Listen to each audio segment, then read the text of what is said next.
तीन मित्र थे, सुरेश, राकेश और संदीप। ये तीनों पहले से ही बहुत शरारती थे। उनका एक मित्र था कार्तिक। कार्तिक बहुत ज़्यादा सरल और सीधा था। ये तीनों मित्र हमेशा किसी न किसी को बेवकूफ़ बनाने और उसका माल हड़पने के चक्कर में लगे रहते थे। पर कार्तिक लोगों को उनके चंगुल से बचाने का प्रयास करता था। एक बार एक किसान ने मेले में से एक गधा खरीदा। वह गधे को लेकर अपने गांव जा रहा था। रास्ते में सुरेश और उसके मित्रों ने उसे देख लिया। बस फिर तो क्या था, ये तीनों मित्रों का दिमाग चलने लगा कि कैसे किसान से उसका गधा हड़प लिया जाए। थोड़ी देर बाद एक योजना बनाकर वे किसान के पास पहुंचे और बोले, लगता है आप बड़ी दूर से चले आ रहे हैं। आप थक गए होंगे, आइए विश्राम कर लीजिए। किसान बेचारा भोला भाला था, इसलिए वह तीनों के इरादों को समझ नहीं पाया। उनकी बात मानकर किसान ने अपना गधा पेड़ से बांध दिया। किसान का विश्वास जीतने के लिए इन तीनों मित्रों ने भी अपना सामान उसके सामान के साथ ही रख दिया। थोड़ी देर बाद राकेश बोला, चलो थोड़ी देर खेलते हैं। किसान उनकी बातों में आ गया। सब छुपम छिपाई खेलने लगे।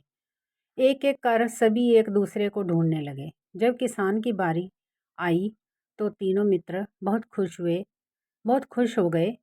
उन तीनों ने सोचा था कि जैसे ही किसान आंखें बंद करेगा, हम उसका सामान लेकर भाग जाएंगे। इसलिए वो तीनों जब किसान की बारी आई तो बहुत खुश हुए। किसान को दिखाने के लिए वे कुछ दूर जाकर छिप गए। वे सब खेल कार्तिक देख रहा था।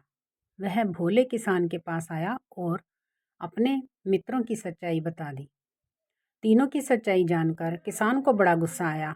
उसने कार्तिक को धन्यवाद दिया और अपने गधे पर बैठकर चला गया। साथ ही साथ वह उन तीनों का सामान भी ले गया।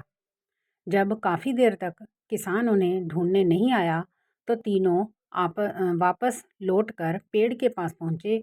यहाँ आकर उन्होंने देखा कि ना तो यहाँ पर किसान था, ना ही किसान का गधा और ना ही उन तीनों का सामान।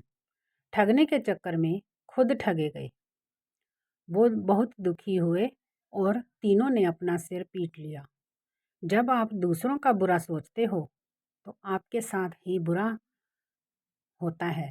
इसलिए हमें कभी भी दूसरों के साथ गलत नहीं करना चाहिए। दोस्तों, अगर कहानी पसंद आए तो चैनल को लाइक, शेयर और सब्सक्राइब ज़रूर कर दें।